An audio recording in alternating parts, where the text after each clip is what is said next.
Hi guys, I'm going to be talking about the human experience with DMD and provide available resources that detail more about this disease and how to deal with it. First off, what is DMD? DMD is a type of muscular dystrophy that mainly affects boys. It is caused by a mutation in the DMD gene within the X chromosome. Essentially, no functional dystrophin protein is produced. What exactly results from a lack of dystrophin? Well, those with DMD take longer to learn how to sit, walk, and stand, have difficulty getting up from the floor, display enlarged calf muscles, display a steady decline in muscle strength between ages 6 through 11, are wheelchair-bound by 13, and experience affected respiratory and heart muscles by early teens. If you want to learn more about DMD and its associated symptoms and its genetic variations, go to either Genetics Home Reference or the National Organization for Rare Diseases. Although these symptoms may sound like they lead to a complicated life, there are some treatments used to maximize quality of life in patients who suffer from DMD. As a reminder, the patient or a proxy has the right to refuse or accept any treatment towards symptoms associated with DMD or the disease itself. Anyways, here are a few treatment options used.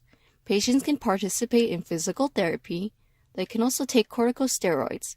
Since chronic reliance on corticosteroids can lead to major side effects, the PJ-Nikolov protocol provides guidance in the case of withdrawal from corticosteroids following long-term treatment. There are also a couple of FDA-approved treatments for DMD directly. There's deflazacort, which is manufactured by PTC Therapeutics, and there's ateleprisone, which is manufactured by Sarepta Therapeutics. Although I've listed a few options on alleviating symptoms associated with DMD, there is no known cure for DMD itself. To learn more about how those with DMD, their families, and their healthcare providers can manage this disease, here are a couple more resources. Project Orphan Anesthesia aims to create guidelines for both patients with rare diseases and for the anesthesiologists caring for them. Project Orphan Anesthesia merges the sparse information about the management of rare diseases and anesthetic management into one resource. It is an international project. Guidelines are originally posted in English and then translated in order to provide access around the world. According to Project Orphan Anesthesia, succinylcholine and volatile anesthetics should be avoided for patients with DMD, as there is an increased risk of hyperkalemic cardiac arrest or severe rhabdomyolysis. In general, patients with DMD should be administered general anesthesia as total IV anesthesia.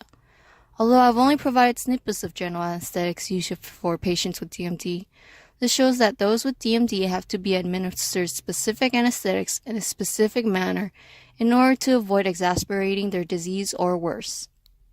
Orphanet Emergency Guidelines contains expert-authored and peer-reviewed guidelines to handle emergency situations related to DMD. This resource provides warning signs such as bronchial obstruction, difficulty with coughing, or swallowing problems for respiratory and metabolic emergencies. These are only a few examples of emergencies associated with DMD. In the case of an emergency, there are specific procedures recommended. Although this resource is more geared towards healthcare providers, you can look at this as well to know what to look out for in people with DMD. Most people may be too uncomfortable to initiate conversations about DMD, especially when the other person suffers from said disease.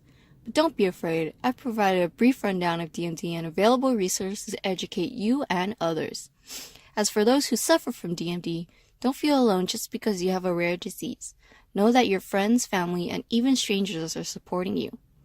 And if you'd like some evidence for that, here are some organizations supporting DMD: Coalition to Shun, Cure to Shun, and Stand for to Shun Canada. Now go out and spread some awareness for DMD.